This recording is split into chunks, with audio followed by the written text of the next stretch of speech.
Assalamualaikum warahmatullahi wabarakatuh. Innal hamdalillah nahmaduhu wa nasta'inuhu wa nastaghfiruh wa na'udzu billahi min shururi anfusina wa min sayyiati a'malina. May yahdihillahu fala mudilla lahu wa may yudlilhu fala hadiyalah. Asyhadu an la ilaha illallah wahdahu la syarikalah wa asyhadu anna Muhammadan abduhu wa rasuluh la nabiyya wa la rasulahu ba'da amma ba'd.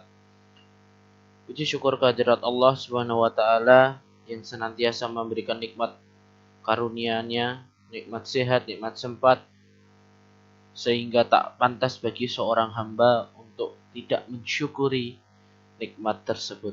Salat serta salam semoga tetap tercurahkan kepada baginda besar kita, suri tauladan kita, qaidul mujahidin Nabiullah Muhammad sallallahu alaihi wasallam, dan juga para keluarganya, para ahlul bait, para tabi'in, para sahabatnya, para tabi'ut tabi'in, serta orang-orang yang senantiasa sikoh menapaki jalan sunnahnya hingga yaumil akhir kelak. Dan semoga kita merupakan salah satu umatnya yang kelak akan mendapatkan syafaat di hari akhir kelak.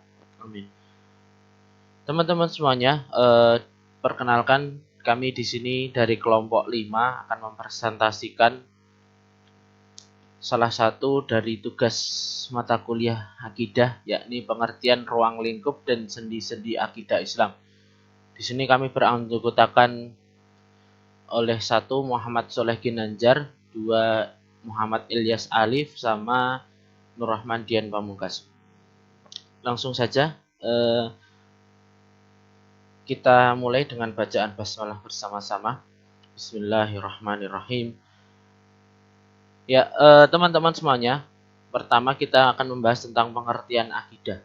Ya, kata akidah sendiri diambil dari kata dasar al-aqdu, yakni ar-rabat atau ikatan, al-ibram pengesahan, al-ihkam penguatan, at-tawassuq menjadi kokoh kuat, asyaddu biquwah pengikatan dengan kuat, at-tamassuk pengkokohan, dan al-isbatu adalah penetapan.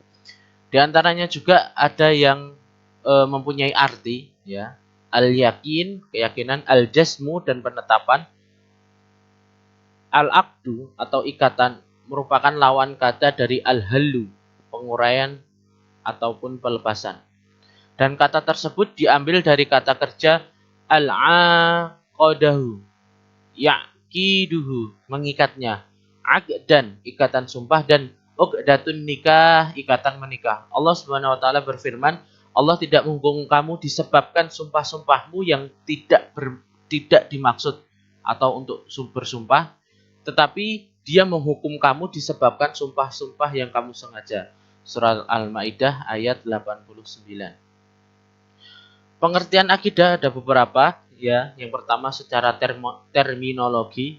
Menurut Abu Bakar Jabil Jazairi, akidah adalah sejumlah kebenaran yang diterima secara umum, ya, oleh manusia berdasarkan akal, wahyu, dan fitrah.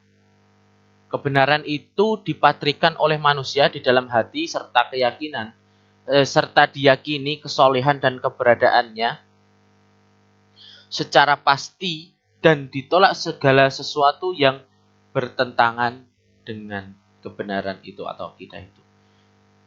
Itu yang pertama secara terminologi. Yang kedua adalah secara etimologi.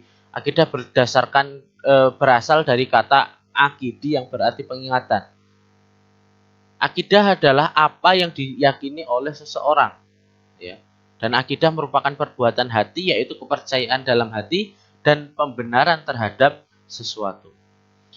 Yang selanjutnya, yakni secara syara, yaitu beriman kepada Allah, para malaikatnya, kitab-kitabnya, para rasulnya, dan kepada hari akhir, serta qadar baik maupun qadar yang buruk, ya, yang secara kita mengenalnya, yakni rukun iman. Dalilnya ada di surat Al-Kahfi ayat 110, surat Az-Zumar ayat 65, Az-Zumar ayat 2-3, surat An-Nahl, surat Al-A'raf ayat 59, 65, 73, 85, dan lain sebagainya. Dalam syahadat itu berasal dari kata Arab al-aqdu yang berarti obligasi. Tausiku yang berarti keyakinan kuat atau keyakinan. al-ihkamu yang berarti penegasan. Ar-rabtu biquwah yang berarti mengikat dengan kuat. Sedangkan secara istilah, keyakinan adalah iman yang teguh dan yakin bahwa tidak ada keraguan sedikit pun bagi mereka yang percaya di dalamnya. Kemudian pengertian akidah di sini bisa kita ambil ya intisarinya, yakni akidah adalah tasdiqu biqalbi, pembenaran dulu dalam hati, kemudian wal iqraru bil lisan, mengucapkan dengan lisan, serta yang terakhir wal amalu bil arkan, mengamalkan dengan anggota badan dalam artian kita beribadah. Akidah adalah tauqifiyah yang berarti tidak bisa ditetapkan kecuali dengan dalil syar'i, ya. Tidak ada medan ijtihad dan berpendapat di dalamnya. Karena itulah kenapa akidah ini hanya terbatas sumbernya pada Al-Quran dan As-Sunnah. Karena tidak ada sebab selain mengetahui tentang Allah itu selain Allah sendiri. Ya. Kemudian tidak ada seseorang pun sesudah Allah yang mengetahui tentang Allah selain Rasulnya. Oleh karena itu terbatas di manhaj salafus soleh tentang akidah ini sumbernya terbatas pada Al-Quran dan As-Sunnah saja. Ini kita ambil dari kitab Darut Tauhid, Kitab Tauhid karya Dr. Soleh bin Fauzan bin Abdullah Al-Fauzan. Akidah sebagai dasar utama ajaran Islam bersumber pada Al-Quran dan Sunnah Rasul. Akidah mengikat kepada seorang Muslim sehingga ia terikat dengan segala aturan hukum yang datang dari Islam. Oleh karena itu, seorang Muslim berarti meyakini dan melaksanakan sesuatu yang sudah diatur dalam ajarannya, ajaran Islam, dan seluruh hidupnya didasarkan pada ajaran Islam. Kemudian selanjutnya adalah pengertian lingkup, ruang lingkup. Ya. Kajian akidah menyangkut keyakinan umat Islam ataupun iman. Oleh karena itu, secara formal, ajaran dasar tersebut terangkum dalam rukun iman yang 6. Ya. Sebagian ulama dalam pembahasan atau kajian akidah, mereka mengikuti sistematika rukun iman yang 6 tersebut. Iman kepada Allah, iman kepada malaikat, iman kepada kitab, iman kepada nabi, beriman kepada hari akhir, dan beriman kepada qada dan qadar Allah. Dalam kajian sistematika tersebut ada beberapa pembagian. Yang pertama ilahiyat, yaitu pembahasan tentang segala sesuatu yang berhubungan dengan ilah, Rabb atau Allah, seperti wujud Allah, nama-nama sifatnya Allah, perbuatan af'al Allah dan sebagainya. Yang kedua adalah nubuat, pembahasan tentang segala sesuatu yang berhubungan dengan Nabi dan Rasul, termasuk pembicaraan mengenai kitab-kitab Allah, mukjizat, karomah, dan lain sebagainya. Yang ketiga yakni ruhaniyat, yaitu pembahasan tentang segala sesuatu yang berhubungan dengan alam metafisik, seperti malaikat, jin, iblis, roh, dan lain sebagainya. Yang terakhir, sam'iyat, yaitu pembahasan tentang segala sesuatu yang hanya bisa diketahui lewat sama, yaitu dalil nakli berupa Al-Quran, As-Sunnah, seperti alam barzah, akhirah, azab kubur, tanda-tanda kiamat, surga dan neraka, dan sebagainya. Dalam ensiklopedia akidah, Islam menjabarkan objek kajian akidah mengacu pada 3 pokok. Yang pertama, pengenalan terhadap sumber ajaran agama, ma'rifatul mabda'. Ya, yaitu kajian mengenai Allah termasuk dalam bidang-bidangnya asma wa sifat, hal yang semestinya tidak ada dan boleh ada dan tidak ada bagi Allah. Menyangkut dengan bidang ini pula Allah, apakah Tuhan bisa dilihat pada hari kiamat, ru'yah Allah. Yang kedua adalah pengenalan terhadap pembawa kabar, berita keagamaan atau ma'rifat al-wasithah. Bagian ini mengkaji tentang utusan-utusan Allah, Nabi dan Rasul, yaitu keberadaan mereka, sifat-sifat yang semestinya ada, sifat yang semestinya tidak ada, serta yang boleh ada dan tidak ada bagi mereka. Dibicarakan juga tentang jumlah kitab suci yang wajib dipercayai, termasuk ciri-ciri kitab suci, ya, kajian lainnya ialah mengenai malaikat, menyangkut hakikat, tugas, dan fungsi mereka. Yang ketiga yakni adalah pengenalan terhadap masalah-masalah yang terjadi kelak di seberang kematian. Ma'rifat al-ma'ad. Dalam bagian ini dikaji adalah tentang alam barzah, jannah, an-nar, mizan, yaumul qiyamah, dan sebagainya. Pengertian sendi-sendi akidah dalam Islam. Sendi akidah dalam Islam itu tersebut dikenal dengan istilah rukun iman yang 6. Yang pertama adalah beriman kepada Allah. Iman secara bahasa Arab, ya diambil pengertian secara bahasa adalah percaya. Dan secara istilah adalah iman kepada pembenaran hati, pengucapan dengan lisan, dan amal bil arkan, ya mengerjakan dengan amal perbuatan. Jadi ketika kita mengakui beriman kepada Allah adalah membenarkan dalam hati bahwa Allah dengan segala asma wa sifatnya dan segala keagungan dan kesempurnaannya, kemudian diakui dengan lisan dan dibuktikan dengan amal perbuatan. Adapun dalil naklinya adalah menguatkan penjelasan di atas Quran surat Al-Baqarah ayat 136. Dan Tuhan itu Tuhan yang Maha Esa. Tiada Tuhan selain Dia yang Maha Pemurah lagi Maha Penyayang. Wa ilahukum ilahu wahid la ilaha illahu warrahmanur rahim. Quran surat Al-Baqarah ayat 163. Kemudian yang selanjutnya adalah iman kepada malaikat. Ya. Beriman kepada malaikat ialah mempercayai bahwa Allah mempunyai makhluk yang dinamakan malaikat, yang tidak pernah durhaka kepada Allah, yang senantiasa melaksanakan tugasnya dengan sebaik-baiknya dan secermat-cermatnya. Lebih tegas, iman akan malaikat ialah beretikat adanya malaikat yang menjadi perantara antara Allah dengan Rasul-Nya yang membawakan wahyu kepada Rasul-Rasulnya. Dan yang sudah masyhur di kalangan umat Islam, ada nama-nama malaikat serta tugas-tugasnya yang bisa kita pelajari. Sendi akidah Islam, ya tadi lanjutkan yang sudah, yakni selanjutnya iman kepada kitab-kitab Allah Subhanahu wa taala.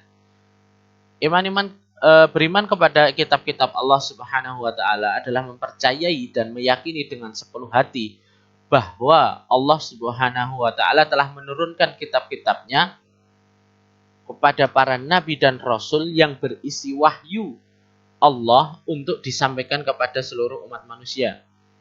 Kita sebagai umat Islam belum cukup beriman kepada kitab-kitab Allah saja, tetapi harus senantiasa membaca, mempelajari, dan memahami isi kandungannya. Nah, yang paling penting adalah mengamalkan apa yang berada di dalamnya, sehingga kita tahu aturan-aturan dalam kehidupan untuk kita amalkan tersebut. Yang pertama, Al-Quran adalah kitab hidayah yang diberi petunjuk kepada manusia dari berbagai persoalan akidah, syariah, ibadah, tasyrik, akhlak demi kebahagiaan, dan akhlak demi kebahagiaan hidup. Yang kedua adalah tiada pertentangan antara Al-Quran dengan ilmu pengetahuan. Bahkan bisa dibuktikan bahwa seperti katakan laut yang terpisah antara air tawar dan air asin, air laut itu sudah ada di surat Ar-Rahman, bisa kita buka juga. Itu membuktikan bahwasannya apa yang ada di dalam Al-Quran itu tidak bertentangan dengan ilmu pengetahuan yang lain. Yang selanjutnya tiga adalah membenarkan atau menjalankan teori-teori ilmiah berdasarkan Al-Quran dengan tujuan pokok atau sifat Al-Quran dan bertentangan pula dengan ciri khas ilmu pengetahuan. Yang keempat, memahami ayat Al-Quran sesuai dengan penemuan-penemuan baru adalah ijtihad yang baik. Kemudian yang selanjutnya, ya, tentang sendi-sendi akidah Islam adalah iman kepada Nabi dan Rasul. Perbedaan Nabi dan Rasul terletak pada tugas utama. Ketika para Nabi menerima wahyu, Ya, mereka menerima wahyu berupa tuntunan wahyu, akan tetapi tidak mempunyai kewajiban untuk menyampaikan wahyu itu kepada umat manusia. Sedangkan Rasul adalah utusan Allah, utusan Rabb yang memiliki kewajiban menyampaikan wahyu yang diterima kepada umat manusia. Di Al-Quran disebutkan ada 25 nabi dan beberapa di antaranya berfungsi juga sebagai Rasul. Daud, Musa, Isa, Muhammad, Nabi Muhammad. Yang kemudian berkewajiban menyampaikan wahyu yang diterimanya kepada manusia dan menunjukkan cara pelaksanaannya dalam kehidupan sehari-hari. Sebagaimana manusia biasa lainnya, Nabi dan Rasul pun hidup seperti kebanyakan manusia, yaitu makan, minum, berjalan, mati, dan sifat-sifat lainnya. Nabi Muhammad Sallallahu Alaihi Wasallam sebagai Nabi sekaligus Rasul terakhir, Khatimul Anbiya. Tidak ada rangkaian Nabi dan Rasul sesudahnya. Firman Allah surat Al-Ahzab, Muhammad itu sekali-kali bukanlah bapak dari seorang lelaki di antara kamu, tapi dia adalah Rasul, Rasulullah dan penutup nabi-nabi, dan adalah Allah Maha mengetahui segala sesuatu. Yang kemudian selanjutnya yakni iman kepada hari akhir. Ya, ini keyakinan ini sangat penting dalam rangkaian kesatuan rukun iman lainnya. Sebab tanpa mempercayai akan hari akhir atau hari akhirat, sama halnya dengan orang yang tidak percaya agama Islam. Itu merupakan hari yang tidak diragukan lagi. Hari akhirat adalah hari pembalasan. Pada hari itu Allah menghitung atau menghisap amal perbuatan setiap orang yang sudah dibebani tanggung jawab dan diberi putusan ganjaran sesuai dengan hasil perhitungannya. Gitu. Keimanan kepada Allah berkaitan juga dengan keimanan kepada hari akhir. Hal ini disebabkan keimanan kepada Allah merupakan perbuatan, sedangkan amal perbuatan baru sempurna dengan keyakinan tentang adanya hari akhirat. Demi tegaknya keadilan, harus ada sesuatu kehidupan baru di mana semua pihak akan memperoleh secara adil sempurna hasil perbuatan yang didasarkan atas pilihannya masing-masing. Firman Allah Quran surat Thaha ayat 20. Sesungguhnya hari kiamat itu akan datang. Aku merahasiakannya waktunya agar supaya tiap-tiap diri itu dibalas dengan apa yang diusahakan. Nah, yang terakhir yakni iman kepada qada dan qadar.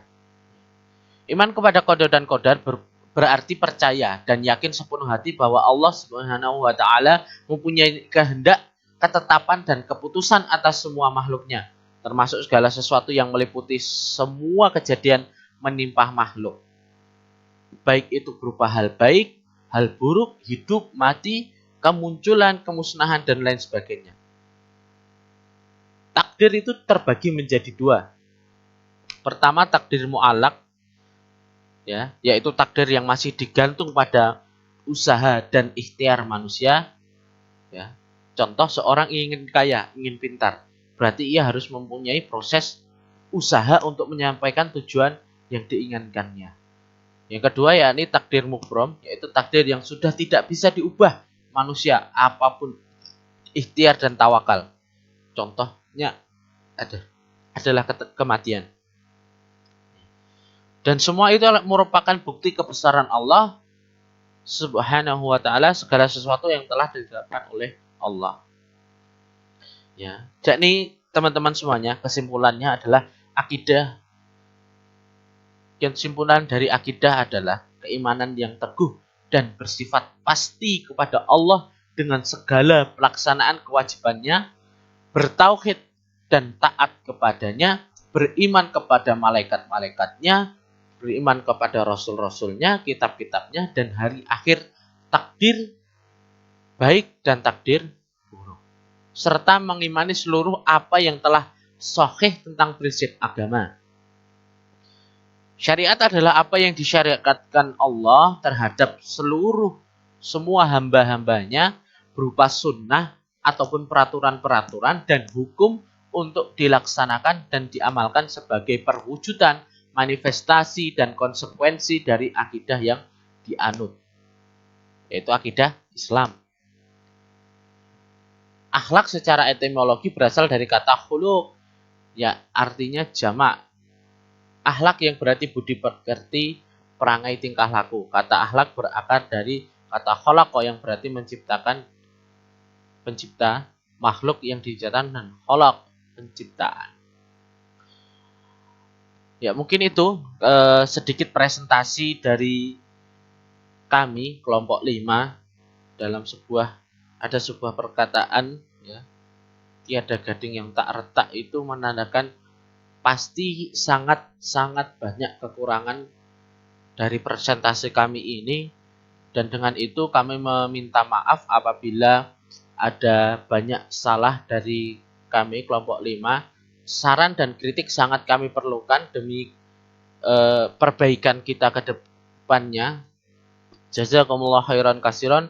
Demikian yang dapat kami sampaikan.